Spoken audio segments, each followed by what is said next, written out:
Hello students, welcome back to your favorite channel Maggot Brains. I am Gauri Jadon, economics educator. Students आज हम complete करने वाले हैं हमारा एक और सेशन जहाँ पे हम पढ़ने वाले हैं टाइप्स ऑफ सैम्पलिंग. क्योंकि जब मैं आपको सैम्पलिंग मेथड बता रही थी मैंने आपको बोला था अभी ख़त्म नहीं हुआ है, अभी बहुत ही लेंदी चीज़ है जिसको हमें बहुत अच्छे से कवर करना है.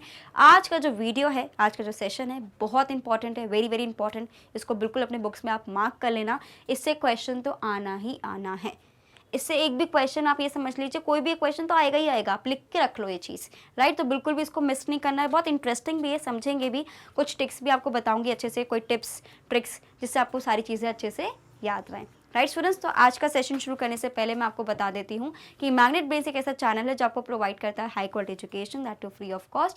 If we talk about CBSE students, we cover classes from kindergarten to class 12 and we also have a Hindi medium channel जहाँ पे हम कवर करते हैं आप सभी के लिए क्लासेस 6 से लेके क्लास 12 तक. वहाँ पे जो डिफरेंट स्टेट बोर्ड्स को हम लोग फॉलो करते हैं, that is MP board, UP board, Delhi board, Bihar board and Rajasthan board आपको देखने को मिल जाएगा. तो आपको क्या करना है भाई, जल्दी से बस आपको यहीं पे बने रहना है हमारे साथ. एक और चीज़ है students, we also provide e notes and e books. उसकी जो लिंक है आपको डिस्क्रिप्शन बॉक्स से मिल जाएगा, तो बिल्कुल जाके आप देख सकते हो. तो आपको कुछ नहीं करना है, लाइक शेयर एंड सब्सक्राइब करना है. 3 चीज़ें करनी, जल्दी से कर दो यार, राइट. तो स्टूडेंट्स स्टार्ट करते हैं भाई आज की class, that is your types of sampling. Again very important part. उससे पहले स्टूडेंट्स, हमने इससे पहले वाले सेशन में डिस्कस किया था what is the meaning of population and what is the meaning of sample, right. तो जब हम लोग सैंपल की बात करते हैं, सैंपल कहाँ से चूज किया जाता है, पॉपुलेशन से. तो पॉपुलेशन में क्या रहता है, सब इंक्लूडेड रहते हैं. और सैंपल में मतलब कुछ चीज़ को हमने सिलेक्ट किया है. तो जो टाइप्स ऑफ सैम्पलिंग है, मतलब बेसिकली आप सैंपल चूज कैसे करोगे, कैसा सैंपल है आपका, उसके बारे में आज बात होने वाली है, right. So there are various ways of selecting a sample from a population and the various types or methods of sampling can be understood from the following chart. तो आज हम समझने वाले हैं कि वो सैंपल चूज जो करते हैं वो सैंपल के नाम अलग अलग क्या हैं. कि अगर हमने ये चूज किया है तो ये वाला सैंपल कैसा है, अगर मैंने ऐसे चूज किया है, मेरा मेथड क्या है, उसके बेसिस से मुझे देखना रहेगा कि what are the different types of sampling. अब देखो हमारे पास ना कुछ 2 टाइप्स ऑफ सैम्पलिंग है मेजरली. एक है हमारे पास रैंडम सैम्पलिंग, किसी को भी उठाया किसी को भी कलेक्ट कर लिया. और एक हमारे पास रहता है नॉन रैंडम सैम्पलिंग. क्या कौन कौन से रहते हैं हमारे पास, एक क्या है स्टूडेंट्स हमारे पास क्लियरली यहाँ पे लिखा है, that is your random sampling and second is your non random sampling. Random sampling के अंदर स्टूडेंट्स हमारे पास 2 और आते हैं. एक आएगा सिंपल एंड उसके बाद आएगा रिस्ट्रिक्टिव. ये ना भी लिखो तो चलेगा, ये ज़रूर लिख लेना. Stratified, systematic, cluster and your multi stage sampling. ये किस में आएगा मेरे पास, रैंडम सैम्पलिंग में. वहीं पे जो मेरे पास नॉन रैंडम में आता है उसमें आता है जजमेंटल, कन्वीनियंट, कोटा सैम्पलिंग, ये सब. स्नोबॉल सैम्पलिंग इसमें है नहीं आपके सिलेबस में, लेकिन वो भी इसी के अंदर आता है. So we have different types of sampling जिसको आज हम स्टडी करना है. एक एक करके सबको पढ़ेंगे. आपको कम से कम इतनी क्लैरिटी तो होनी चाहिए. देखो इसका ना एक एग्जाम्पल है कि अधिकतर जो भी एस से शुरू हो रहे हैं वो सब रैंडम सैम्पलिंग में आएंगे. सिंपल, स्ट्रैटिफाइड, ठीक है, सिस्टमैटिक, ये सब आपको कहाँ मिलेंगे, इसे ही मिलेंगे, रैंडम वाले में ही मिलेंगे. इसके अलावा क्लस्टर आपको मिलेगा और मल्टी स्टेज आपको देखने को मिल जाएगा, ठीक है. यहीं पे आपको कोटा, जजमेंटल, कन्वीनियंट देखने को मिल जाएगा, JQC, ठीक है. ठीक, इसमें आएगा नॉन रैंडम सैम्पलिंग में. स्टूडेंट्स आप इसका जरूर स्क्रीनशॉट ले लीजिए बिकॉज ये बहुत इंपॉर्टेंट है, इसको नहीं मिस करना है. समझे कि नहीं समझे भाई? चलो. Random, what is the meaning of random? Randomly आके मेरे को ऐसे बोल दिया भाई, सडनली आके ऐसे बोल दिया. रैंडम मतलब सडन, अचानक से, नथिंग डिसाइडेड, है ना. So random sampling method refers to a method in which every item in the universe has known a chance of being chosen for the sample. अगर मैं बोल रही हूँ मैं रैंडमली किसी को भी चूज कर लूँगी, किसी को भी चूज़ कर लूँगी, मतलब सबके पास चांस है कि उनको चूज़ किया जा सकता है. बिकॉज मेरे दिमाग में कोई क्राइटेरिया नहीं, कुछ ऐसा नहीं कि मुझे ऐसा चाहिए वैसा चाहिए, मतलब मैं किसी को भी चूज़ कर सकती हूँ. तो मतलब इसमें आपको ये समझना है कि हर एक इंसान के पास इक्वल चांस है टू गेट सिलेक्टेड, है ना. जैसे कि आपको पता है, सपोज मैंने बोला कि उन्होंने बोला कि आपको एक बाउल मिल रहा है, उसमें बहुत सारी चॉकलेट्स है, आपको हाथ ऐसे मतलब अपनी आंखें बंद करनी है और ऐसे ऐसे करके जो भी आपके पास चॉकलेट उसको उठा लो. तो ऐसा क्या रैंडम है वो चीज़, मुझे नहीं पता ना कि मैं कौन सा उठाऊंगी. तो कोई बायसनेस वाली चीज़ यहाँ पे है नहीं. यहाँ पे क्या रहता है भाई, सबके पास इक्वल चांस रहता है उसको सिलेक्ट करने का, राइट. तो the selection of the sample item is independent of the person making the study. It is also known as probability sampling because selection of sample works on the law of probability as every item has a chance of being selected. अब मुझे नहीं पता ना probability किसकी ज़्यादा है. हम ये बोलते हैं ना, बहुत क्वेश्चंस आते हैं, अगर 3 बॉल्स एक उसके अंदर हैं, 2 वाइट हैं, 2 ग्रीन हैं, तो वाइट बॉल के चूज होने की क्या कितनी गारंटी है, कितनी प्रोबेबिलिटी है. मतलब रैंडम चीज़ है, हमें नहीं पता है ना, वो तो हम रैंडमली कुछ भी सिलेक्ट कर रहे हैं. सो दैट इज वर्क क्या होता है मेरे पास, प्रोबेबिलिटी सैम्पलिंग में आएगा. So probability sampling is basically और रैंडम सैम्पलिंग. क्लियर. और उसको जैसे कि ये है ना, जैसे कि ये हमारे पास प्रोबेबिलिटी है,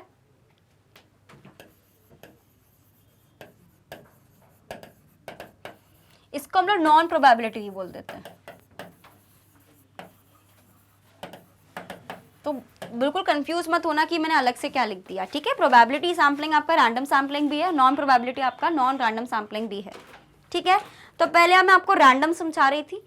सो it is also known as probability sampling because इसमें हम किसी को भी चूज कर सकते हैं, सबका इक्वल चांस है, कोई भी सिलेक्ट हो सकता है ना. So you never know. Clear. Take a screenshot fast.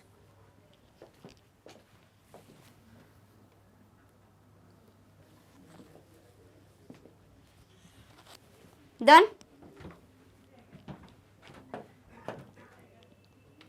There is no room for discrimination in random sampling. Random sample is a replica of the universe and measurement of such a sample can help us to estimate the measurement of the population. There are two methods under the random sampling. पहला हमारे पास आता है simple और second आता है हमारे पास restrictive. और restrictive के अंदर हमारे पास सिस्टमैटिक, मल्टी स्टेज, क्लस्टर, ये सारी चीज़ें हमारे पास देखने को मिल जाती हैं. तो जब भी हम रैंडम की बात करते हैं, रैंडम का मतलब सबके पास इक्वल चांस है टू गेट सेलेक्टेड, इसलिए हम इसको प्रोबेबिलिटी सैम्पलिंग ही बोलते हैं. इसके 2 टाइप्स हैं हमारे पास, सिंपल एंड रिस्ट्रिक्टेड. क्लियर. सबसे पहले हमारे पास आएगा that is your simple random sampling, नहीं तो हम इसको अनरिस्ट्रिक्टिव भी बोल सकते हैं बिकॉज दूसरा वाला क्या है, रिस्ट्रिक्टिव है. ठीक है, तो a simple random sample is the one in which every item of the population has an equal chance of being selected, and this method is known as unrestricted random sampling as a method of selection shall not favor one item or another. Under this method the sample is selected by the following 2 methods. तो देखो simple वाला मतलब यहाँ पे कोई और definition नहीं, जो आपकी डेफिनेशन एक रैंडम सैम्पलिंग की चलती है उसी के सिंपल ऐड कर दिया बस, और कुछ नहीं. तो सिंपल ही है. ठीक है, इसका स्क्रीनशॉट ले लो ताकि कोई कन्फ्यूजन ना हो. इसके भी कुछ अलग अलग मेथड्स होते हैं, उसको भी स्टडी कर लेते हैं सिंपल रैंडम के.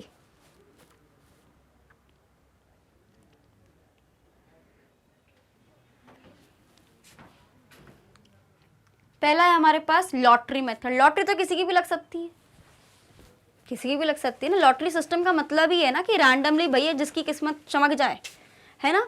So this is the simplest method of selecting a random sample. Steps for conducting lottery method. अगर मुझे एक लॉटरी मेथड कंडक्ट कराना है तो मुझे क्या करना है, ये इंपॉर्टेंट है, इसको जरूर देख लेना सभी. First of all items of the population are numbered और named on separate slips of the paper of identical size and shape, है ना, ताकि ऐसा ना हो कि भाई वो बड़ा पर्ची वाले उठाना वही मेरी लॉटरी है. यहाँ पे आपने एक सिंपल रखा है, सबके लिए सेम रखा है. नेक्स्ट क्या है मेरे पास, these slips are then folded and placed in a bowl and mixed thoroughly. A blindfolded or unbiased person is asked to select a slip from the bowl. In this circumstances, each slip has equal probability of being drawn. तो जैसे मैंने अभी आपको बताया कि मैं eyes close कर लूँ, एक पॉट में आप सारी चिट्स ले आओ, मैं कोई भी सिलेक्ट कर लूँ, तो ये क्या है, रैंडम सैम्पलिंग. और ये लॉटरी मेथड भी एक तरीके से, लॉटरी लगी भी जिसका इसमें प्राइस रख दो, लॉटरी मेथड हो गया. ठीक है, क्लियर. Take a screenshot. हो सकता है आपको क्वेश्चन पेपर में पूछ लें कि how lottery method is conducted, तो ऐसे लिखना पड़ेगा, है ना, इग्नोर नहीं करनी ये सारी चीज़ें, इंपॉर्टेंट है. चलो, so this method is very popular in lottery draws conducted by DDA for allotment of houses, selection of topic for a group discussion. Use of random number table. तो एक तो हमारे पास हो गया लॉटरी सिस्टम और एक हमारे पास होता है use of random number table. So the lottery method becomes very inconvenient and time consuming in the case of large size of population. In such situation random selection of the sample can be made by the use of random number tables. Random numbers table is simply a table of numbers generated by scrambling the digits 0, 1, 2, 9 in a random manner. है ना, आपने कहीं से कोई सा भी number उठा दिया, ठीक है, जिसके उसमें 9 है वो खड़े हो जाओ, है ना, तो सब लोग बोल के कि हाँ हाँ मेरे डिजिट में भी 9 है, तो आपने ठीक है आप लोग आ जाओ. तो ये प्योरली रैंडम बेसिस है, किसको कौन सी चिट मिलती है, कौन सा क्या है, कुछ पता नहीं, right. So the most popular table of random number is Tippett's random number table. The table consist of 10,400 4-digit random numbers given in all. 10,400 into 4 हमारे पास कितने डिजिट्स हो जाते हैं, 41,600 डिजिट्स हो जाते हैं सेलेक्टेड एट रैंडम. तो हम कोई भी नंबर को सिलेक्ट कर सकते हैं, तो हमारे पास कितना बड़ा डेटा आ जाता है. क्लियर. तो यहाँ पे हम किसी के लिए बायस नहीं है, लेकिन फिर भी हमने सैम्पल को चूज कर लिया है. बायसनेस क्या होता है, अगर ग्रुप डिस्कशन मुझे करना है तो ग्रुप में खुद से चूज कर लूँ. मैम अपने बेस्ट फ्रेंड्स को अपने ग्रुप में ले लें, दैट इज योर बायसनेस वाला चीज़. ठीक है. और वहीं पे मैडम बोले नहीं ऐसा कुछ नहीं होगा, ग्रुप डिस्कशन अच्छे से होना चाहिए. ठीक है. लास्ट बेंच पे जो बैठे जल्दी खड़े हो जाओ, ठीक है, तुम इसके ग्रुप में. थर्ड बेंच पे जो बैठे हैं जल्दी खड़े हो जाओ, तुम इसके ग्रुप में. मतलब ये प्योर रैंडम है, right. So what are the merits of the simple random sampling students. सबसे पहले कोई बायसनेस नहीं रहती, क्योंकि यहाँ पे आपको कुछ पता ही नहीं है पहले से, आपने एक इक्वल चांस दिया है सभी को. So every item of the population has an equal chance of being selected. So selection of the various items in the sample remains free from the personal biasness of the investigator. Second, it is based on probability. Due to the random character of the sample, the rules of probability are applicable. जो probability में सारी चीज़ें होती हैं, same rules आप यहाँ पे भी apply कर सकते हो. Accuracy can be assessed because the analyst can easily assess the accuracy of this estimate, since it is possible to estimate the magnitude of sampling errors in the result obtained from a random sample. क्योंकि यहाँ पे ऐसा कोई biasness नहीं है, accuracy है, तो अगर कोई error वगैरह भी निकल रहा है तो मुझे जल्दी पता चल जाएगा. Right? Take a screenshot.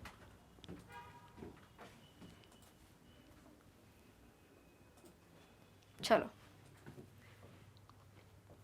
Increasingly representative of the population. As the size of the random sample increases, it becomes more and more representative of the population.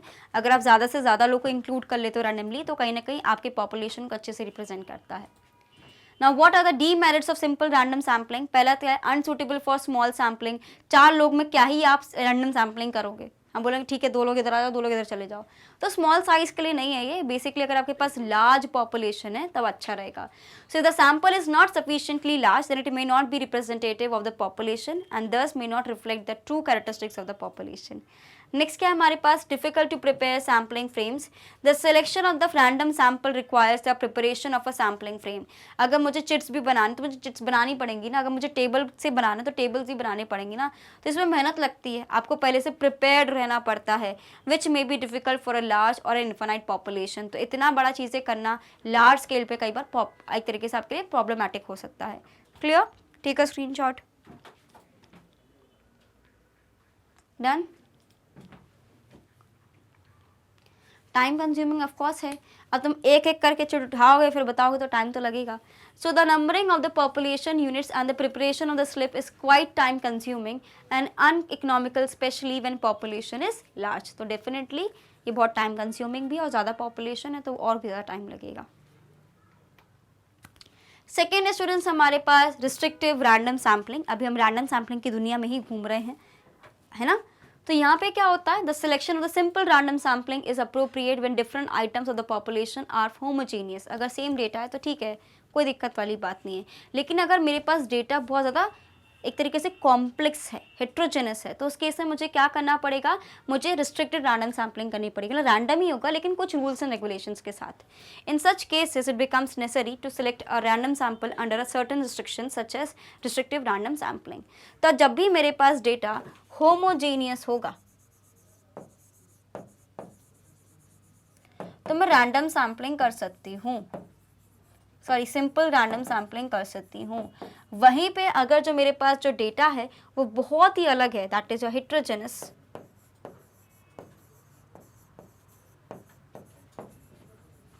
उस केस में मुझे क्या करना पड़ेगा, रिस्ट्रिक्शंस लगाने पड़ेंगे. इसलिए वो क्या हो जाएगा, रिस्ट्रिक्टिव रैंडम सैम्पलिंग.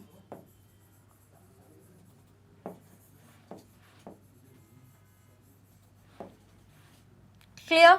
समझ गए सब इस चीज को, कोई कंफ्यूजन तो नहीं है. Take a screenshot.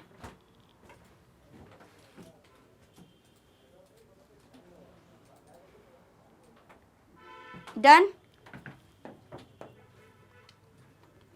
Important methods under this category are. अब इसके अंदर हमारे पास कौन कौन से इंपॉर्टेंट मेथड्स हैं. पहला है हमारे पास स्ट्रैटिफाइड, फिर हमारे पास systematic, cluster and multi stage sampling, इसका जरूर स्क्रीनशॉट ले लेना प्लीज़, है ना, क्योंकि हम भूल जाते हैं कि किसके अंडर क्या आता है।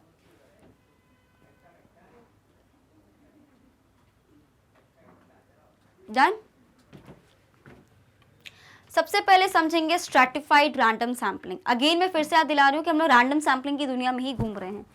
यहाँ पे क्या हो रहा है, ये एक रिस्ट्रिक्टिव है, मतलब हेट्रोजेनस डेटा है, अलग अलग डेटा है हमारे पास।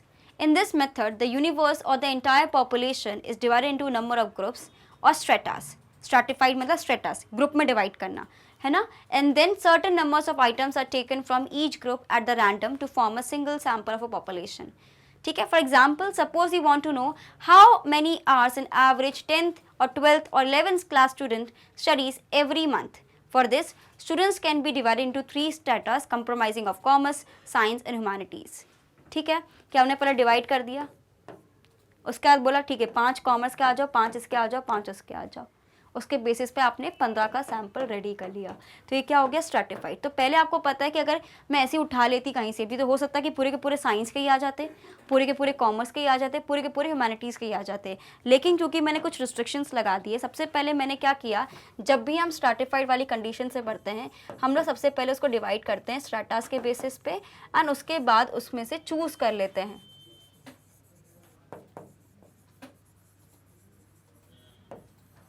क्लियर, समझे इस चीज़ को। इसका एग्जाम्पल भी आपको यहाँ पे गिवन है। अगर मैं ये चीज़ नहीं करती, ठीक है, अगर मैं नॉर्मली किसी को भी सिलेक्ट कर लेती, लेकिन 11th क्लास में तो मुझे पता है ना कि सब एक सब्जेक्ट तो पढ़ते नहीं है, तो उसको एक तरीके से मैं ट्रीट नहीं कर सकती। तो 10th में ज़रूर मैं कर सकती हूँ बिकॉज सब सेम सब्जेक्ट पढ़ रहे हैं, लेकिन 11th 12th में सब सेम सब्जेक्ट नहीं पढ़ रहे, तो मुझे उसको स्ट्रेटास में डिवाइड करना पड़ेगा, यानी ग्रुप्स में डिवाइड करना पड़ेगा कि पहले मैंने साइंस हटा दिया, ह्यूमैनिटीज़ हटा दिया, कॉमर्स हटा दिया, उनमें से मैं 5-5 रैंडमली चूज़ करके एक 15 का सैंपल रेडी कर सकती हूँ। तो मेरे पास क्या बन जाएगा, stratified random sampling. Clear, take a screenshot, जल्दी से इसका स्क्रीनशॉट लीजिए, फिर हम आगे बढ़ रहे हैं।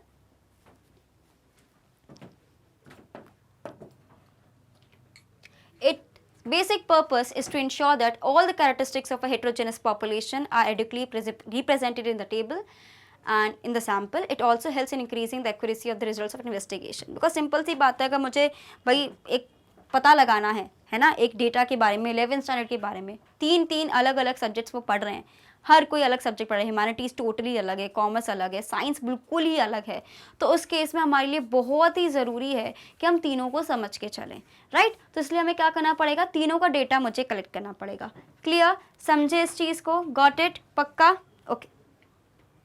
Merits of stratified random sampling, तो पहला है हमारे पास कौन कौन से मेरिट्स, मतलब positive points, more representative, greater precision and administrative convenience.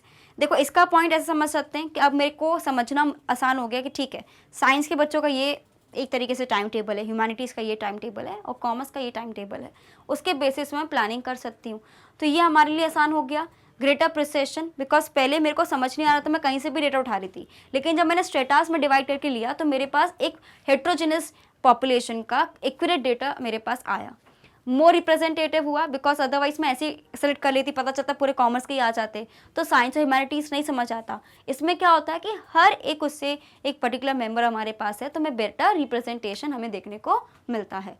Clear, screenshot लेंगे सब इसका जल्दी से।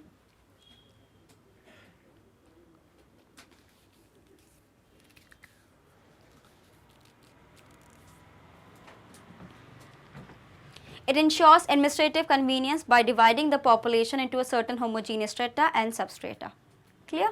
जैसे कि मैंने बोला कि सबसे पहले क्या आएगा, मेरे पास 12th स्टैंडर्ड का डेटा आएगा, 11th का आएगा, साइंस हो गया, कॉमर्स हो गया, ह्यूमैनिटीज़ हो गया, फिर उसके बेसिस से मैं डिवाइड कर रही हूँ male female, male female, male female. तो ये सबसे पहले क्या हुआ, ये क्या हो गया मेरा स्ट्रेटा, और ये क्या हो गया मेरे पास सब स्ट्रेटा। ठीक है, अब लो इसका स्क्रीनशॉट।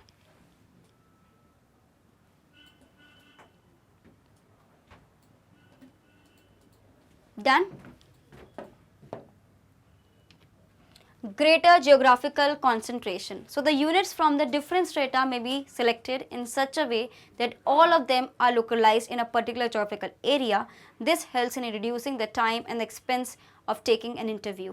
है ना, जैसे कि हमें पता है कि हमें इसी geographical location से ही लोगों के बारे में जानना है, तो उस हिसाब से मैं डेटा को सिलेक्ट करके, एरिया को सिलेक्ट करके, वहाँ से स्ट्रेटास बना के एक ग्रुप को सिलेक्ट कर सकती हूँ, है ना। अगर मुझे इंडिया के बारे में जानना है कि यहाँ पे अलग अलग कल्चर कैसा है, तो ठीक है, मैंने किया कि नॉर्थ ईस्ट से कुछ कुछ आए, मिडिल से आए, है ना, सेंट्रल से अलग आए, नॉर्थ से, ईस्ट से, वेस्ट से, ऐसे अलग अलग हमने अलग अलग स्टेट से कुछ कुछ रिप्रेजेंटेटिव्स बुला लिए, तो मेरे को एक पूरा इंडिया का डेटा एक तरीके से समझ में आने लगेगा, ठीक है। नाउ अभी हमने मेरिट्स पढ़े, डीमेरिट्स ही पढ़ेंगे, इसका स्क्रीनशॉट ले लीजिए, फिर हम एक एक करके सारे डीमेरिट्स को भी गो थ्रू करेंगे। क्लियर। पहला क्या है हमारे पास, difficult to determine the size of a strata, मतलब जो ग्रुप आप डिसाइड कर रहे हो उसको भी कई बार ये डिफिकल्टी हो जाती है कि जैसे कि साइंस और ह्यूमैनिटीज़ की बात करें कि भाई कितने लोग आएंगे, बिकॉज हो सकता है किसी स्कूल में कॉमर्स ज़्यादा हो, किसी स्कूल में साइंस ज़्यादा हो, right? So it needs proper determination of sample size of the different strata, which involves a lot of difficulties, requires utmost care, बहुत carefully आपको ये करना पड़ता है। Under this method, items from each spectrum are selected at random. If care is not taken in the random selection, this method does not become successful. More expensive as compared to the simple random sampling, as likely to be more widely distributed geographically, so it may prove to be more expensive in the matter of collection. तो उस time के basis पे, because collection of data की बात हो रही है, तो उस केस में ज़्यादा एक्सपेंसिव हो सकता है। नेक्स्ट है हमारे पास सिस्टमैटिक सैम्पलिंग या quasi random sampling, very very important है। अगेन हम लोग इसको रिस्ट्रिक्टिव वाले पार्ट में ही पढ़ रहे हैं, ठीक है। पहले हमने क्या पढ़ा, हमारे पास स्ट्रैटेजिक, जो हमारे पास हो गया था स्ट्रेटास में डिवाइड करना, ठीक है, जो हमने यहाँ पे पढ़ा स्ट्रेटिफाइड। अब है हमारे पास systematic sampling. Under this method, out of the complete list of available population, the sample is selected by taking every 9th item from the list. जैसे कि मैं आपको समझा रही थी अभी, सिस्टमैटिक तरीके से ही करा है। मैंने बोला भाई कि यहाँ पे ना 200 बच्चे हैं मैम, बस हमें 20 बच्चे लेके जाने हैं, या मैम हमें सिर्फ 10 बच्चे लेके जाने हैं। तो मैंने बोला ठीक है, जो जिनके रोल नंबर में ऐसे 14 जो 4 आ रहा है उनको सिलेक्ट कर लो, फिर उसमें से जिनके भी नंबर में 2 आ रहा है उनको सिलेक्ट कर लो, तो हमारे पास 10 के लोग आ जाएंगे। मतलब सपोज मुझे, जैसे कि मैं अभी ग्रुप बना रही थी, मैंने डिसाइड किया कि ठीक है मेरे पास 100 लोग हैं, ठीक है, मैंने ठीक है जिसके भी जिसमें 9 आता है, इसकी 9 हो गया, 19 हो गया, 29, 39, 49, 59, 69, फिर हमारे पास 79, 89 और 99, ये सारे बच्चे आगे आ जाइए। वो तो किसी का भी नंबर हो सकता है ना, हमें थोड़ी पता है किसका नंबर है। तो मैंने हर एक nth टर्म, nth का मतलब कोई सा भी टर्म में हो सकता है कि मैं ये बोल सकती कोई भी जिनका भी जिसमें 2 आता है, 3 आता है, 4 आता है, उनको बुला लो। इसमें क्या होता है, आपने सिस्टमैटिक तरीके से ही सही, लेकिन आपने आराम से जल्दी से डेटा को करेक्ट कर लिया। For example, if the population consist of 20,000 items and a sample of 40 items is to be taken, the selection of each 50 item will be give the required sample, है ना, कि जो भी भाई 50th आइटम हो, जो भी नेक्स्ट 50 आइटम हो, उसको आप सेलेक्ट कर लो सैम्पल। तो ये क्या होता है, मेरे पास सिस्टमैटिक तरीके से आपने अपना दिमाग चलाया है। Clear, take a screenshot fast.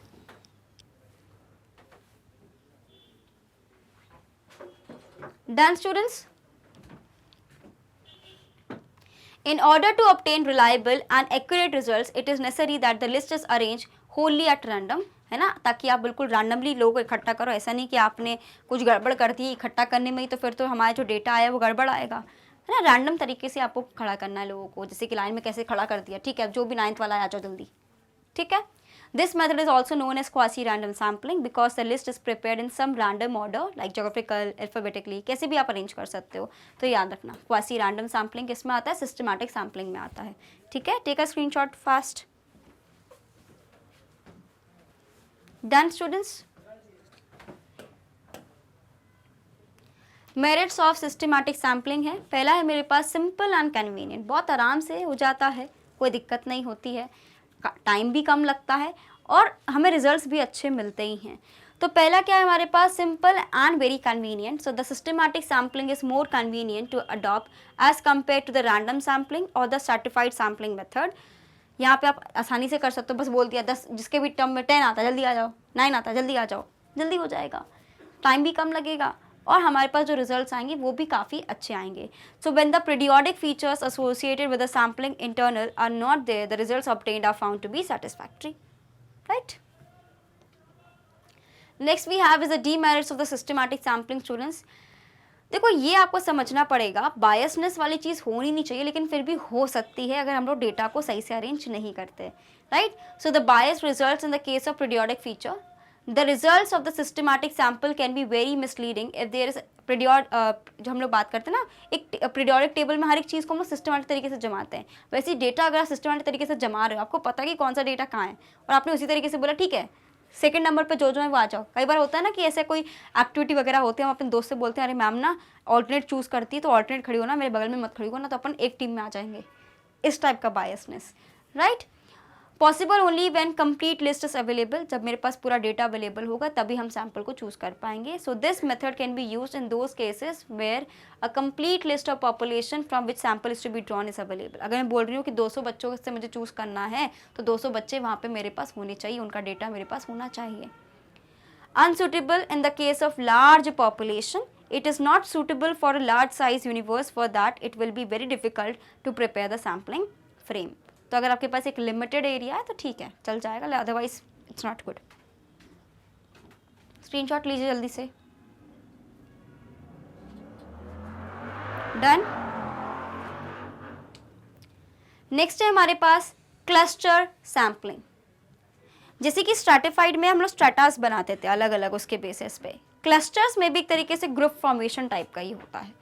So under this method total population is divided into some recognizable sub division known as clusters, and then out of the clusters a given number of clusters are chosen at random, and all these items covered by the selected clusters are included in the sample.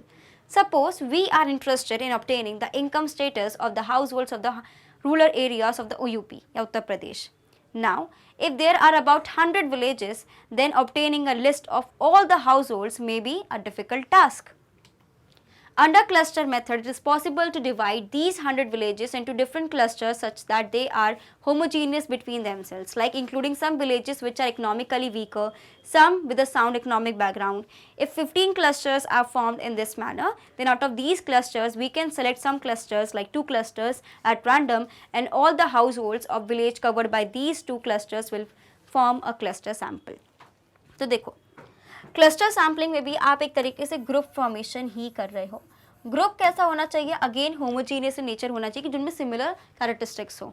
तो आपने उनको similar characteristics को बनाया, फिर आपने अलग अलग तरीके से उनको स्टडी करना है. जैसे कि इसमें लिखा है 100 विलेजेस मुझे चूज़ करने हैं, तो मैंने क्या किया 100 विलेजेस को चूज़ किसके बेसिस पे किया, कुछ विलेजेस को मैंने बोल दिया कि ठीक है इनका कैरेक्टरिस्टिक क्या हो जाएगा कि ये लोग इकोनॉमिकली अच्छे एक विलेज है. वहीं पे कुछ का हो जाएगा कि यहाँ पे इकोनॉमिक बैकग्राउंड इतना अच्छा नहीं है, तो इसके बेसिस पे डिवाइड कर दिया. अब यहाँ से मैंने कोई एक डेटा को निकाला और अपनी स्टडी को कंडक्ट कर लिया. ठीक है, वो क्या होता है मेरे पास cluster sampling. Take a screenshot. It is very similar to stratified sampling. ठीक है, बस उसमें स्ट्रैटास होते हैं, इसमें सब डिविजन्स होते हैं, क्लस्टर्स बनते हैं. Now, in using cluster sampling, the following points should be kept in mind. Cluster should be small as possible, consistent. जब हम लोग बात करते हैं consistent with the cost and the limitations of the survey, and the number of sampling units in each cluster should be approximately same. है ना, अगर आपने यहाँ पे 2 गांव लिए तो यहाँ पे भी 2 गांव होने चाहिए, है ना. जैसे कि स्ट्रैटिफाइड में ऐसा नहीं होता था, ह्यूमैनिटीज़ में अलग बच्चे हो सकते हैं, कॉमर्स में अलग बच्चे हो सकते हैं, अलग अलग हो सकते हैं, लेकिन क्लस्टर में ये है कि आपके पास सेम काउंट आना चाहिए. ठीक है. Cluster sampling is not to be recommended if we are the sampling areas in the city where there are private residential houses, businesses and industrial complexes, apartment buildings etc. with a widely variety number of persons in household. तो इस case में जब बहुत ही ज़्यादा heterogeneous और बिल्कुल ही different data में मिल रहा है तो उस केस में cluster sampling बिल्कुल भी नहीं चल पाएगा. ठीक है, इसका स्क्रीनशॉट ले लीजिए.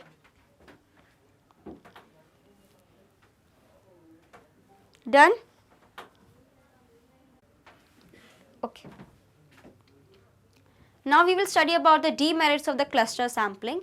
If the investigators are unable to divide the population in the appropriate clusters, then the clusters so formed may not be true representative of the population and the results of the investigation are likely to be unsatisfactory. देखो cluster sampling इतना आसान नहीं होता करना, time भी लगता है और इसमें बहुत ज़्यादा स्टैटिस्टिकल टूल्स वगैरह भी लगते हैं as compare to the stratified sampling.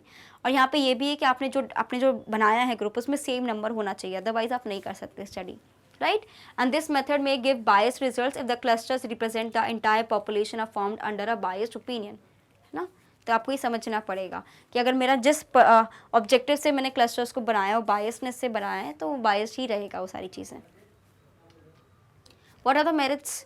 Let's see. So this system or method is very helpful when it's difficult to prepare list of all the units of population, because systematic में तो हर एक population के बारे में पता होना ज़रूरी है। The time involved in sampling by this method is relatively less, and there is a greater accuracy under this method as each cluster is representative of the characteristic of the population, and this method requires few resources and involves selecting certain groups from the entire population. तो यहाँ पे कम resources लगते हैं, economical है, time consuming इतना नहीं है, जल्दी हो जाएगा तो दिक्कत नहीं आती है और एडमिनिस्ट्रेटिव करने में भी आसानी होती है। ठीक है, टेक अ स्क्रीनशॉट जल्दी। डन। नेक्स्ट आता है हमारे पास students that is your multi stage sampling. So this is an extension of the cluster sample which is carried out in multiple stage, say as 2, 3 और 4 stages, है ना? तो वही क्लस्टर सैम्पलिंग को जब आप 5-6 बार कर रहे हो तो वो मल्टी स्टेज हो जाता है। तो उसी का एक तरीके से आगे हमने और डिटेल में पढ़ लिया है। फर्स्ट स्टेज में क्या होता है, the universe is divided into some clusters from which certain clusters are selected at the random at the first stage samples.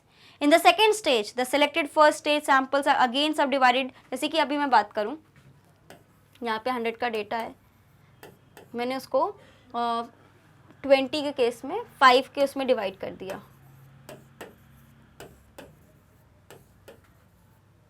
ठीक है, अब इसको भी जब मैंने फर्दर चूज़ कर लिया, ठीक है, ये और ये, इसको भी मैंने फर्दर डिवाइड कर दिया 10 और 10 के दो क्लस्टर्स में से। फिर मैंने ये वाला उठा लिया और एक ये डेटा उठा लिया, कितना आ गया 20। अगेन मैंने इसको डिवाइड कर दिया 5 और 5 के बेसिस पे। तो यहाँ पे मैं क्या कर रही हूँ, सब के सब और ऐसे करके डिवाइड करती चली जाती हूँ, वही क्या होता है मेरे पास मल्टी स्टेज आता है। So in this way process of division and sub division of clusters and selection of multi stage samples are carried out till the sample size reduce to the reasonable extent. Because मुझे 100 से सिर्फ 10 का selection चाहिए था, तो इसलिए मैंने क्या किया, इस तरीके से पूरे डेटा को सिलेक्ट किया, रैंडमली किया, तो मेरे पास दोनों के कैरेक्टरिस्टिक्स भी आ गए। क्लियर? फॉर एग्जाम्पल यहाँ पे गिवन है आप सभी के लिए, in an urban inquiry a sample of towns may be taken at first, then from each of the selected towns a sub sample of households may be selected, and then if necessary each of the selected households a third stage sample individuals may be taken. तब ऐसे धीरे धीरे level को अपना बढ़ाते चले जाते हो और डिटेल में स्टडी करते चले जाते हो।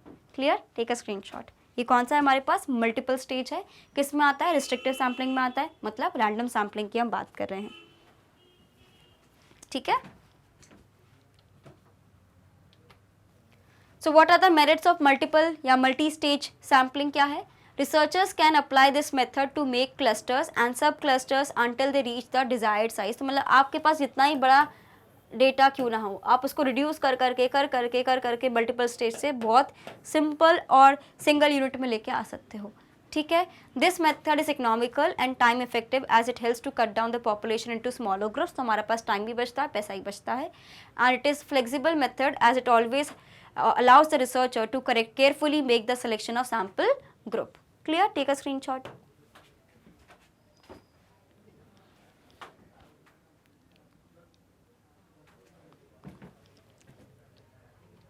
Demerits of multi-stage sampling. As this method cuts out the portion of the population from the study, it is not totally an accurate representation of the population. This method has high level of subjectivity in this process, so it may give biased results. देखो आपको ये समझना पड़ेगा कि biasness वाला जो है ना फैक्टर वो हर demerit में है, तो आप आँख बंद करके लिख सकते हो। समझ गए? Okay, clear? तो ये वाला पूरा पॉइंट क्लियर हो गया। क्या क्या पढ़ लिया हमने भाई? हमने पढ़ लिया पूरा रैंडम सैम्पलिंग, जिसको हम लोग क्या बोलते हैं, प्रोबेबिलिटी सैम्पलिंग भी बोलते हैं। बहुत सारी चीज़ें हमने पढ़ ली उसमें। तो क्या क्या पढ़ा हमने? स्ट्रैटिफाइड, सिस्टमैटिक, क्लस्टर और मल्टी स्टेज पढ़ लिया। ठीक है, फिर से पढ़ते हैं। What is the meaning of stratified random sampling? So entire population is divided into number of groups and certain items are taken from each group at random. तो क्या हो जाएगा? Stratified. वहीं पे systematic क्या रहता है? पर्टिकुलर लिस्ट में से एक पर्टिकुलर कोई आइटम या nth आइटम या 4th आइटम 5th आइटम की तरह हम लोग सेलेक्ट कर लेते हैं, तो एक रैंडम सैंपल मेरे पास रेडी हो जाता है। Out of complete list of available population, sample is selected by taking every nth term from the list. Cluster sampling, total population is divided into some recognizable clusters and given number of clusters are chosen at random। Clusters पे divide कर देते हैं, वहीं पे multi stage में क्या होता है, उसी क्लस्टर का एक्सटेंशन रहता है और सब डिवाइड कर देते हैं हम। क्लियर? इसका प्लीज स्क्रीनशॉट ले लीजिए, बहुत शॉर्ट में इन सारी चीजों को हमने यहाँ पे लिख दिया है आप सभी के लिए। All of you please take a screenshot of this one fast. समझे कि नहीं समझे इस बात को? Okay.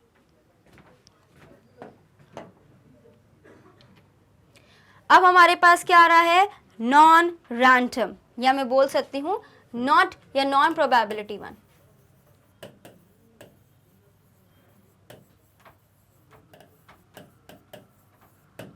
So under non-random sampling method, the selection of a sample depends on the judgment and the convenience of the investigator rather than the हमारे पास chance. यानी आप ये वाला फंडा तब अपना रहे हो जब आपको पता है कि रैंडमली मुझे सिलेक्ट नहीं करना, मुझे देखना है भाई मेरे लिए कौन सा बेटर रहेगा, वो वाला मैं चूज कर लूँगा, फालतू का माता पच्ची मुझे करने की ज़रूरत नहीं है ना। तो ये सैम्पल कब चूज होता है, the selection of the sample depends on the judgement and the convenience of the investigator. मुझे तो मेरे घर से ही डेटा चाहिए, मुझे नहीं बाहर जाना कलेक्ट करने, मैं ऐसे ही कर लूँगा कलेक्ट, है ना। तो इसका मतलब क्या हो गया, यहाँ पे किसकी चल रही है, इन्वेस्टिगेटर की चल रही है ना। हम यहाँ पे ढूंढ नहीं रहे डेटा, यहाँ पे है आपके कन्वीनियंस के हिसाब से जो आपको सबसे ज़्यादा बेटर लग रहा है वो करने के लिए रेडी हो। सो this method students does not provide every item in the universe a equal chance. Random sampling में क्या हो रहा था भाई, सबको अपना इक्वल चांस मिल रहा था, लेकिन यहाँ पे क्या हो रहा है, सबको इक्वल चांस नहीं मिलने वाला, क्योंकि किसकी मर्जी चल रही है, इन्वेस्टिगेटर की मर्जी चल रही है। Right? If the investigator is unbiased and intelligent, the selected sample may be more representative of the population than a random sample। है ना। वहीं पर अगर इन्वेस्टिगेटर अच्छा है, सच में ईमानदार है, तो सच में वो डेटा को अच्छे से कलेक्ट करके बना सकता है, लेकिन अगर सामने वाला आलसी है तो फिर कुछ भी हो सकता है। Right? So non-random sampling methods is not scientific, so various laws of statistics cannot be used to analyze it। Clear? तो क्योंकि यहाँ पे क्या हो रहा है, कोई साइंटिफिक रीज़न नहीं है, तो ज़रूरी नहीं है कि सारे स्टैटिस्टिक्स के जो लॉज हैं इसमें अप्लाई हो पाएँ, बिकॉज यहाँ पे बहुत सारी चीज़ें आपके सिर्फ जजमेंट और आपके कन्वीनियंस के बेसिस पे हो रहा है। तो एक ग्रेटर हैंड किसका रहता है, अपर हैंड किसका रहता है, इन्वेस्टिगेटर का यहाँ पे देखने को आपको मिलेगा। Clear? Take a screenshot fast. समझे कि नहीं समझे इस पॉइंट ऑफ व्यू को स्टूडेंट्स? क्लियर हो गया?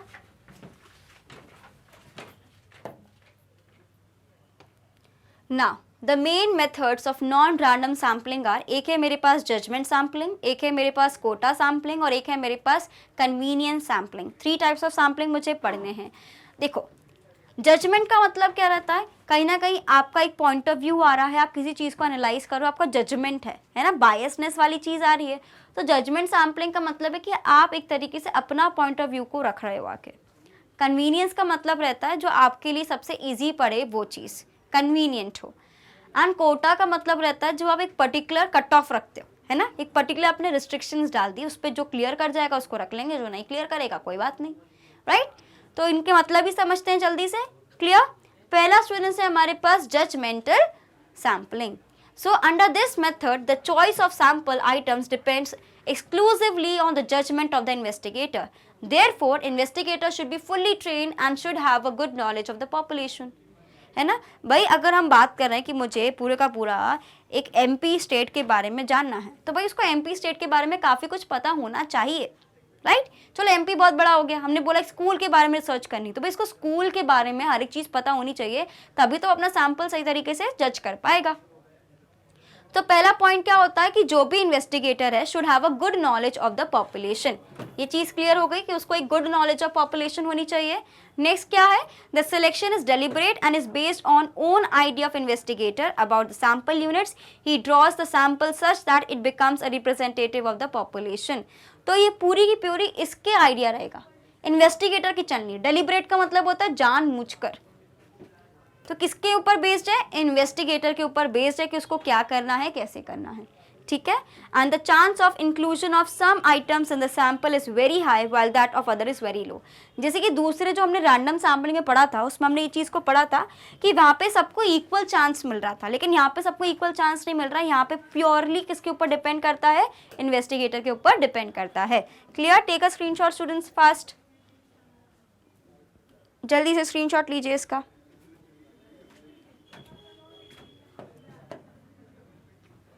For example, an investigator is conducting an opinion poll to ascertain the view of students in regard to the introduction of casual dress in school. The investigator may select 50 students who in his opinion are true representative of the population of 1500 students. This method of sampling is also known as purposive और deliberate sampling। यानी आपको पता है वही sample choose कर रहे हो, आप चाहते हो कि आपका रिजल्ट वैसा है। जैसे कि यहाँ पे प्रिंसिपल का एग्जांपल गिवन है, प्रिंसिपल चाहता है कि भाई स्कूल में एक यूनिफॉर्म होनी चाहिए, लेकिन स्कूल में काफ़ी स्टूडेंट्स ये डिमांड कर रहे हैं कि नहीं यार यूनिफॉर्म नहीं, हमें तो एक कैजुअल ड्रेस होनी चाहिए, जो पहन के आना हम पहन के आए। तो प्रिंसिपल ने क्या बोला, ठीक है मैं स्टडी करता हूँ। तो उनने कुछ 50 बच्चों को सिलेक्ट कर लिया, उनको करा जो ऑलरेडी उनके बहुत खास हैं और जो प्रिंसिपल की सुनते हैं। उनने क्या बोला कि नहीं नहीं यूनिफॉर्म ही सही है, तो बस यूनिफॉर्म तय हो गई। तो यहाँ पे क्या होगा, कहीं ना कहीं बायसनेस वाला फिगर आ गया, राइट। तो एग्जैक्टली यहाँ पे क्या हुआ है, पर्पसिव सैम्पलिंग। आपने जानबूझ के ऐसा सैंपल चूज किया कि आपको वैसे ही रिजल्ट्स मिले जो आपको मिलने चाहिए, ठीक है। Take a screenshot fast.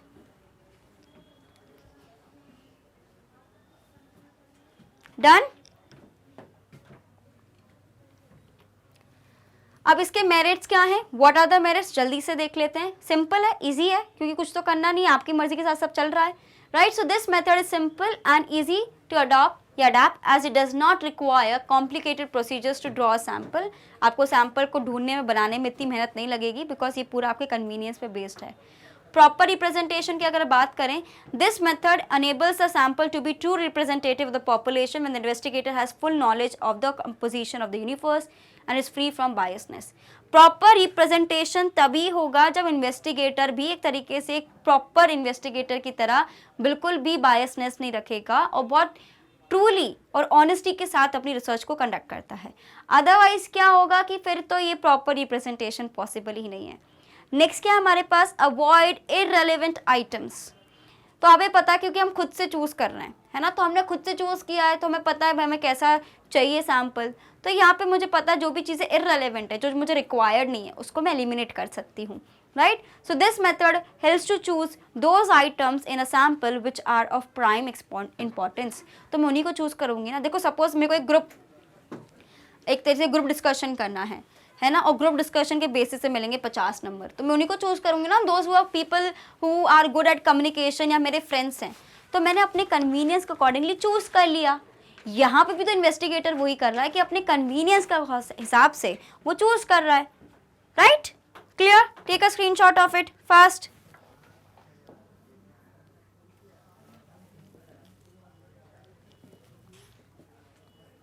Done.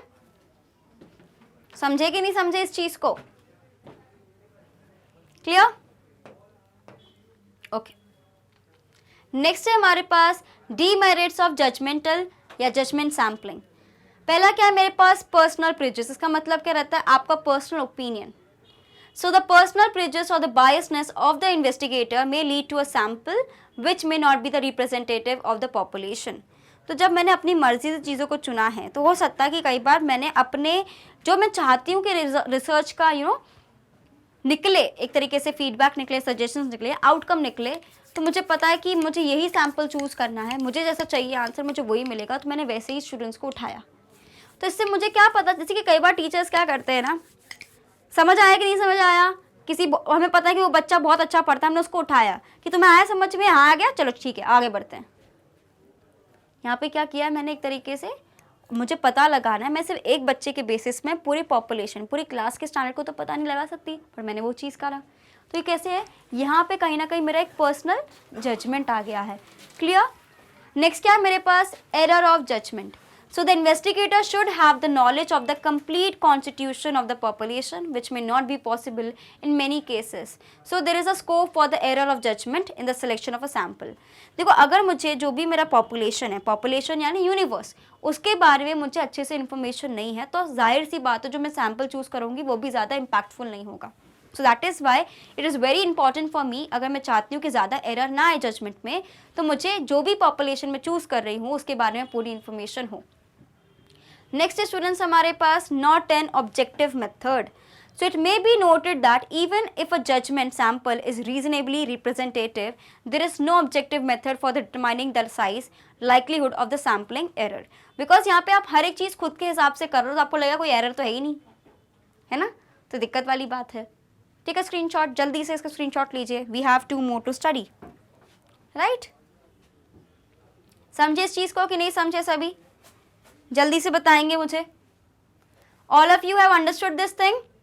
Clear हो गया? कोई कंफ्यूजन तो नहीं है किसी भी चीज में? ओके. नेक्स्ट है हमारे पास कोटा सैम्पलिंग. ठीक है, कोटा वाला कोटा नहीं, अपना IIT JEE वाला कोटा नहीं, नॉर्मल ये दूसरा कोटा है, right? So under this method, the items of the population are subdivided into various groups and then quota means number of items to be selected from each subgroup. Quota का मतलब basically एक समझ सकते हैं आप लिमिट. कोटा लगा दिया भाई, कोटा सिस्टम इतना लिमिट है भाई, ये रिस्ट्रिक्टेड है, इसके आगे इतने लोग तो इस ग्रुप से आने वाले हैं. हम बोलते हैं स्पोर्ट्स कोटा है, ये कोटा है, मतलब आपकी सीट रिजर्व्ड है, वहाँ पे आपको कोटा मिल रखा है, आपको कोई दिक्कत वाली बात नहीं है. तो कोटा का मतलब एक तरीके से आप ये मान के चल सकते हो कि मैंने कोई रिस्ट्रिक्शंस लगा दी या कोई लिमिटेशंस लगा दी हैं. तो जैसे कि यहाँ पे हम डिवाइड कर देते हैं, सब डिवाइड कर देते हैं ग्रुप को, वेरियस ग्रुप्स को, और उसमें से डिसाइड कर लेते हैं कि भाई हर ग्रुप में से इतने ही लोग आएंगे, इतना ही कोटा है, भले कोई कितना भी अच्छा हो. So, but within the given quota, the selection of the sample units depends upon the personal judgment of the investigator. Suppose मैंने साइंस, ह्यूमैनिटीज़ और कॉमर्स के बच्चों को डिवाइड कर दिया, ठीक है, अलग अलग उसमें बच्चे हैं.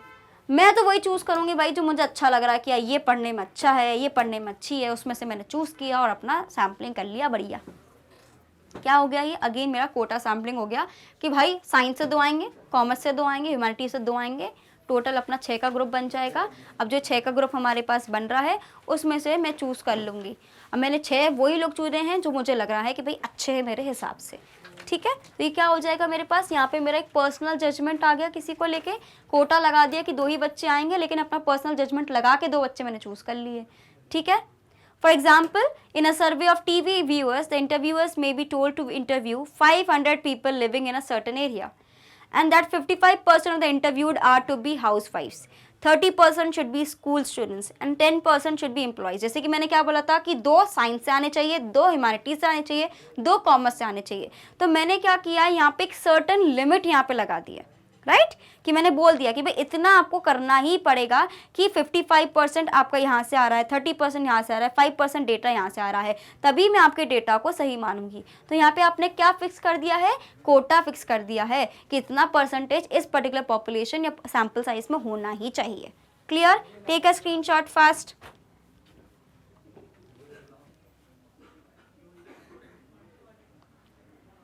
Done.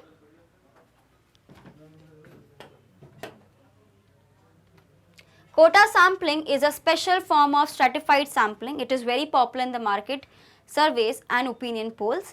Since quota sampling is a combination of stratified sampling and deliberate sampling, it enjoys the merits of both. तो दोनों ही चीज़ें आती हैं, बिकॉज स्ट्रैटिफाइड में भी हम ग्रुप में डिवाइड करते थे, फिर चूज़ करते थे.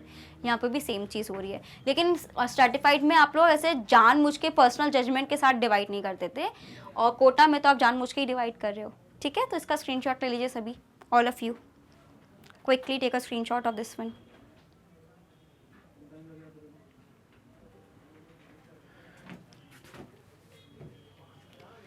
Let's understand the merits of quota sampling, students. First we have कि reliable results मुझे देखने को मिलते हैं. If the investigators are skilled and experienced, it gives more reliable and dependable results. हाँ, quota sampling में बहुत कुछ घपला ज़रूर रहता है, लेकिन हमें ये समझना है कि अगर कोई सही इंसान उसको कर रहा है तो हमारे पास अच्छे रिजल्ट्स आएंगे ही आएंगे. इकोनॉमिकल भी रहता है ज़्यादा, क्योंकि अगर आप देखो रैंडम सैम्पलिंग में ज़्यादा टाइम और पैसा लगेगा ही लगेगा as compare to the non random one. ये आपको मान के चलना है. ठीक है, स्क्रीनशॉट. डन. डीमेरिट्स क्या है? अगेन पर्सनल बायसनेस तो बिल्कुल दिखेगी आपको, क्योंकि मैंने अभी आपको बताया कि आप अपने हिसाब से चीज़ें कर रहे हो. Not possible to estimate sample error, क्योंकि जब आप कर रहे हो तो आपको तो सही लगेगा ना कि आप सही काम कर रहे हो.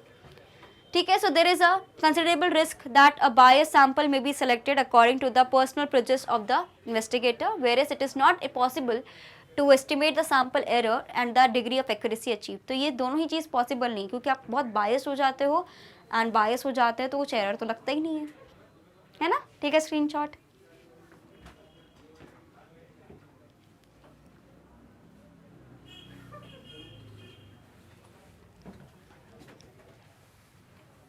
थर्ड है हमारे पास, that is your convenience sampling, है ना। बोलते तुम्हारी बड़ी कन्वीनियंट की दोस्ती है, जब तुम्हें ज़रूरत पड़ती है तो मुझे फ़ोन कर लेती है, अदरवाइज तो तुम मुझसे पूछती भी नहीं है। तेरी दोस्ती तो बड़ी कन्वीनियंस की है, मतलब जब मन चाहे वैसा किया, ऐसा कोई वैल्यू ही नहीं है अपनी। ऐसी दोस्ती है क्या आपकी? अगर आपका कोई ऐसा दोस्त हो स्टूडेंट्स, है ना, जो बहुत मतलबी हो, तो उससे पहले ही भग लेना चाहिए अपन को। फर्स्ट रन अवे, पहले ही भग जाने का है, ठीक है। ऐसे दोस्त बिल्कुल नहीं चाहिए हमें।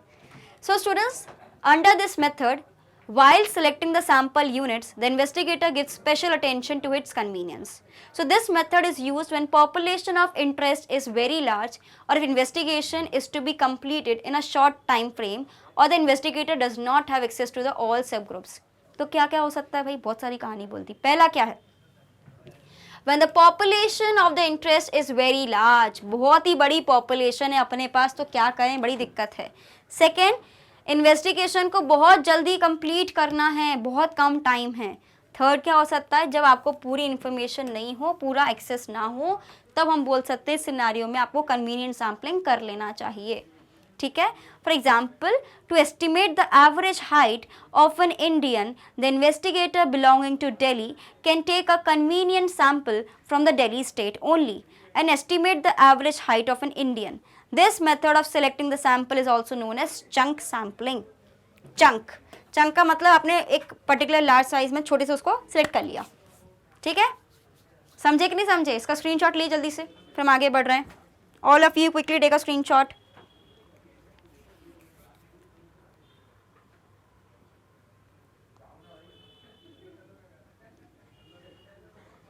Got it students? कोई कंफ्यूजन तो नहीं है किसी को? कन्वीनियंस सैम्पलिंग के जो 3 मैंने हेडलाइंस बोल रही हूँ मैं, जो हेड पॉइंट्स को मैंने यहाँ पे अंडरलाइन किया है आप सभी के लिए, प्लीज़ उसको भी आप अच्छे से अंडरलाइन कर लेना, है ना। इसको लिख ही लो। देखो पहला क्या हो जाएगा मेरे पास, when your method is used when the population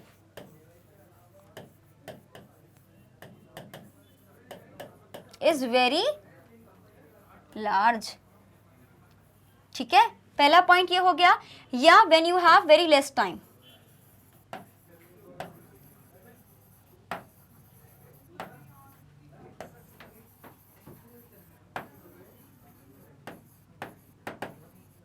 ठीक है। एंड थर्ड हमारे पास हो जाएगा कि जब आपके पास पूरा एक्सेस नहीं रहता।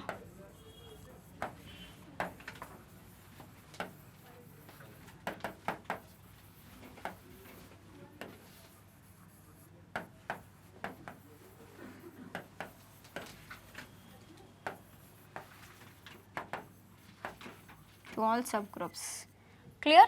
अब लीजिए इसका स्क्रीनशॉट जल्दी से।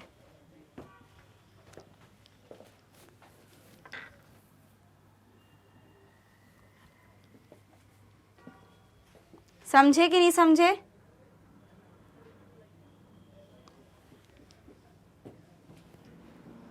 क्लियर हो गया?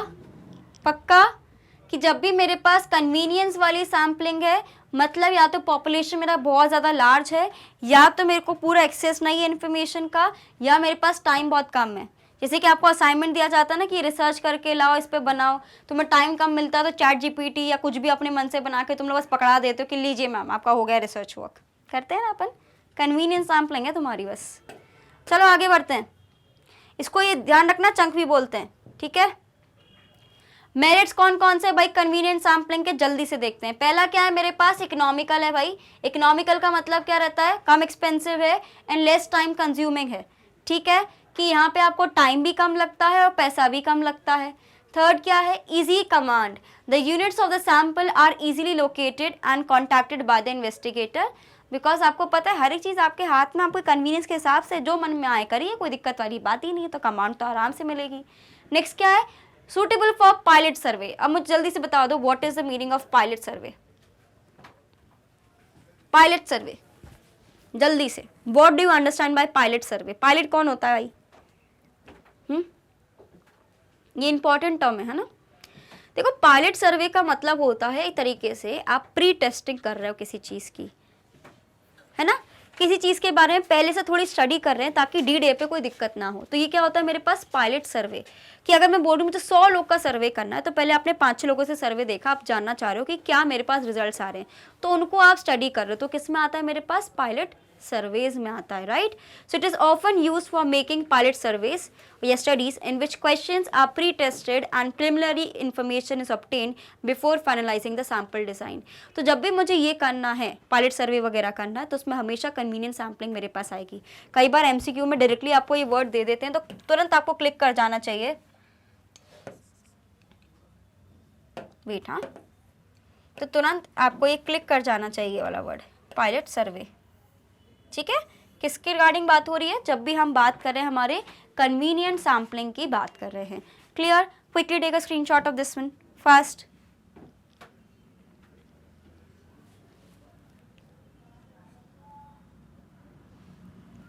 डन।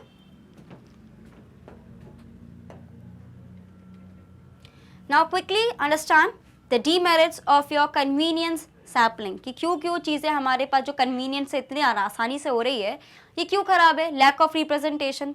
देखो आपका जो सैम्पल साइज होता है, हमने बात करी है कि एक अच्छा सैम्पल साइज क्या होता है, कि जो आपके जो पूरी पॉपुलेशन है उसको रिप्रेजेंट करे। अगर आप ऐसा सैम्पल चूज करो जो आपके कन्वीनियंस के अकॉर्डिंगली है, आपको जो अच्छा लगा आपने उस चीज़ को उठा लिया, तो यहाँ पे दूसरों का पॉइंट ऑफ व्यू तो आया ही नहीं, आपने तो अपने हिसाब से सारी चीज़ें करी हैं, तो लैक ऑफ रिप्रेजेंटेशन तो है। So the unit of the sample selected under this method hardly represents the universe. Second, again biasness वाला तो हर demerit में आएगा, आपको ये समझ के रखना है। Personal prejudice मतलब होता है biasness. So convenient sampling are prone to bias by their nature, because convenient की बात है, अपने हिसाब से कर रहे हैं तो biasness तो आएगा। अगर मुझे चूज़ करना है भाई कि मैं पूरा प्रोजेक्ट में किसके साथ प्रेजेंटेशन दूँ, भाई मैं शांति से अपने बेस्ट फ्रेंड को ही चुनूंगी ना, चाहे कुछ भी हो जाए मोस्ट ऑफ द सिनेरियो में। क्लियर। नेक्स्ट है हमारे पास अनसेटिस्फैक्ट्री रिजल्ट्स, क्योंकि क्लियर सी बात है, आपने जो रिसर्च करी है, अगर आपने सही से रिसर्च नहीं करी, अगर आप एक ऑनेस्ट इन्वेस्टिगेटर नहीं हो, तो ये आपकी पूरी की पूरी रिसर्च गई, है ना। अगर आप अच्छे इन्वेस्टिगेटर हो तो ये रिसर्च भी आप अच्छे से करोगे तो अच्छे रिजल्ट्स आएंगे। लेकिन मोस्ट ऑफ द सिनेरियोस में क्योंकि हमारे पास टाइम फ्रेम कम मिलता है, हमारे पास पूरा एक्सेस नहीं रहता इन्फॉर्मेशन का, और पॉपुलेशन साइज लार्ज रहता है, तो हम ये वाली चीज़ को सिलेक्ट कर लेते हैं। तो क्या होता है, the results obtain under this method are not found to be unsatisfactory and misleading. तो जो मेरे पास ये रिजल्ट्स आए भी हैं तो ये ज़्यादा अच्छे और ज़्यादा काम के मुझे लगते नहीं हैं, राइट। समझे, जल्दी से इसका screenshot low all of you. Clear, समझ गए। तो स्टूडेंट्स हमने कौन कौन सा पढ़ा, एक हमने पढ़ा कन्वीनियंट सैम्पलिंग, ठीक है, उसके बाद हमने पढ़ा था कोटा सैम्पलिंग, और उसके बाद हमने क्या पढ़ा था, जजमेंट सैम्पलिंग। ये तीनों चीज़ें किस में आती हैं, नॉन रैंडम सैम्पलिंग में। क्लियर, आपको पूरा का पूरा जो टेबल मैंने आपको स्टार्टिंग में बताया था वो याद होना चाहिए कि भाई हम लोग सैम्पलिंग की बात करते हैं तो एक मेरे पास आता है रैंडम सैम्पलिंग, एक मेरे पास आता है नॉन रैंडम सैम्पलिंग। इन दोनों के भी बहुत सारे टाइप्स होते हैं, ठीक है, जिसमें रैंडम सैम्पलिंग में मेरे पास आता है रिस्ट्रिक्टिव वाला, उसमें आता है पहले तो सिंपल है, उसके बाद स्ट्रैटिफाइड है, उसका क्लस्टर हमने पढ़ा है, सिस्टमैटिक पढ़ा है, मल्टी स्टेज पढ़ा है, 5 वो हो गए। उसके अलावा हमने यहाँ पे पढ़ा है स्टूडेंट्स 3 अलग टाइप के और हमने पढ़े हैं सैम्पलिंग, जो कि किस में आते हैं, नॉन रैंडम या नॉन प्रोबेबिलिटी बेस्ड सैम्पलिंग में आते हैं। क्लियर हो गया, ये बहुत सारी चीज़ें आज हमने कवर कर ली हैं, तो मुझे नहीं लगता कि कोई ऐसा कन्फ्यूजन होगा, डिटेल में हर एक चीज़ को पढ़ा है। लेकिन स्टूडेंट्स आपको ना इसको अच्छे से इसलिए पढ़ना पड़ेगा बिकॉज ये बहुत ज़्यादा डिटेल में कवर्ड है। Clear, right. तो सिमिलरली स्टूडेंट्स, जैसे कि यहाँ पे आपको ये समझना है कि यहाँ पे ये जो पॉइंटर्स हैं इनके, यहाँ पे आपको कंफ्यूजन हो सकता है। तो अगर आपको कोई भी पोर्शन समझ नहीं आता, एक बार फिर से आपको वीडियो को गो थ्रू करना पड़ेगा, उसको अच्छे से ढंग से समझना पड़ेगा आपको, राइट। जैसे कि यहाँ पे कोटा सैम्पलिंग हो गया। अब हमने बात करा था कि quota sampling is totally related to your stratified sampling. अब दोनों के बीच में क्या डिफरेंस है, ऐसे कैसे पता चलेगा। तो इन सारे सिनेरियोज में हमें ये समझना है कि डिटेल में पढ़ना पड़ेगा। अभी मैंने आपको पढ़ाया है, आपको सब समझ में आ गया, ठीक है, ऐसा ऐसा है। अभी आप खुद से पढ़ने बैठोगे ना तो आपको यही पॉइंटर्स बहुत कंफ्यूजिंग लगेंगे, राइट। इसलिए उस केस में आपको क्या करना है, उसको अच्छे से 2-3 बार गो थ्रू करो, अपने ऐसे सब पॉइंट्स बनाओ, एग्जाम्पल लिखो। जैसे कि ये वाला हमने पूरा सिचुएशन पढ़ा था, ये कौन सा है हमारे पास, रिस्ट्रिक्टिव है। इससे पहले एक और था हमारे पास, जो था हमारे पास सिंपल,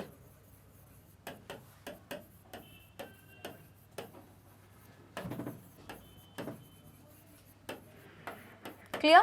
तो उसमें क्या आता था हमारे पास, सिंपल वाला सिनेरियो आता था। क्लियर, एक बार आप इसका जरूर स्क्रीनशॉट ले लीजिए। Clear students. तो जैसे कि हम लोग जब बात करते हैं, ये जो पूरा डेटा मुझे दिख रहा है, स्ट्रैटिफाइड हो गया, सिस्टमैटिक हो गया, क्लस्टर, मल्टी स्टेज, आपको इतना ज़रूर याद होना चाहिए कि कौन सा सैम्पलिंग किसके अंडर आ रहा है एंड इसके क्या हमारे पास सब टाइप्स हैं। क्लियर, कोई कंफ्यूजन तो नहीं होगा। जैसे कि स्ट्रैटिफाइड में क्या है, इसमें भी ग्रुप्स में डिवाइड कर रहे हैं, कोटा में भी ग्रुप में डिवाइड कर रहे हैं, क्लस्टर में भी कर रहे हैं, मल्टी स्टेज में भी कर रहे हैं, लेकिन ग्रुप्स के अलग अलग नाम हैं। यहाँ पे स्ट्रेटा बोलते हैं, यहाँ पे क्लस्टर बोलते हैं, क्लस्टर का ही एक और लेवल आगे जाके मेरे पास मल्टी स्टेज हो जाता है। ठीक है, यहाँ पे सिस्टमैटिक वाला सबसे अलग है, लेकिन ये जो 3 दिख रहे हैं आपको, ये आपको बहुत ज़्यादा कंफ्यूज कर सकते हैं बिकॉज तीनों ही आपके ग्रुप में फॉर्मिंग हो रहे हैं। क्लियर, कोई कंफ्यूजन तो नहीं है। आगे बढ़े। तो जब भी मेरे को ऐसा डेटा मिलता है तो मुझे ध्यान रखना है कि मुझे थोड़े पॉइंटर्स में अपनी क्लैरिटी लेके आनी है, क्योंकि अभी तो मैंने 1 गो में आपको इसलिए एक्सप्लेन किया है क्योंकि अगर मैं इसको पार्ट्स में लेके आऊँगी तो और कन्फ्यूजन आएगा, लेकिन आपको इसको 2-3 बार देखना पड़ेगा तभी क्लैरिटी आएगी, वरना आपको लग रहा है कि आपको समझ आ गया, अभी आप खुद से हर चीज़ हटा के खुद से पढ़ के देखो, आपको काफ़ी कन्फ्यूजन्स आएंगे, और कन्फ्यूजन आए तो बिल्कुल मुझे कमेंट सेक्शन में आप बता सकते हो। डन स्टूडेंट्स, समझ गए सभी, कोई कन्फ्यूजन तो नहीं है तीनों टाइप के जो हमने सैम्पलिंग पढ़ा है। Okay, we read the convenient sampling as well, है ना। मेरिट्स पढ़ लिए थे, डी मेरिट्स का मैंने आपको बता दिया था पूरी हर एक चीज़। Fine.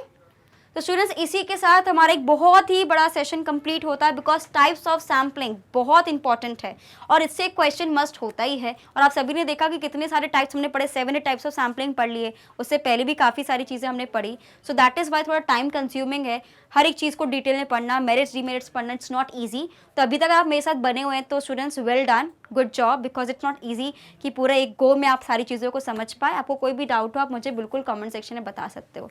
Students, as you all know कि मैग्नेट ब्रेन्स एक ऐसा चैनल है जो आपको प्रोवाइड करता है high quality education, that too free of cost. अगर हम बात करें, हमारे 2 चैनल है, एक है हमारा हिंदी मीडियम चैनल, एक है हमारा English medium channel. English medium channel पे आपको सीबीएसई बोर्ड देखने को मिल जाता है किंडरगार्टन से लेकर क्लास 12 तक, एंड हिंदी मीडियम चैनल पे आपको डिफरेंट स्टेट बोर्ड्स देखने को मिलेंगे, like Delhi board, Bihar board, UP board, MP board and Rajasthan board. वहाँ पे जो आपको क्लासेस देखने को मिलेंगी 6 से लेकर क्लास 12 तक एब्सोल्युटली फ्री मिलेंगी, तो कोई दिक्कत वाली बात ही नहीं है।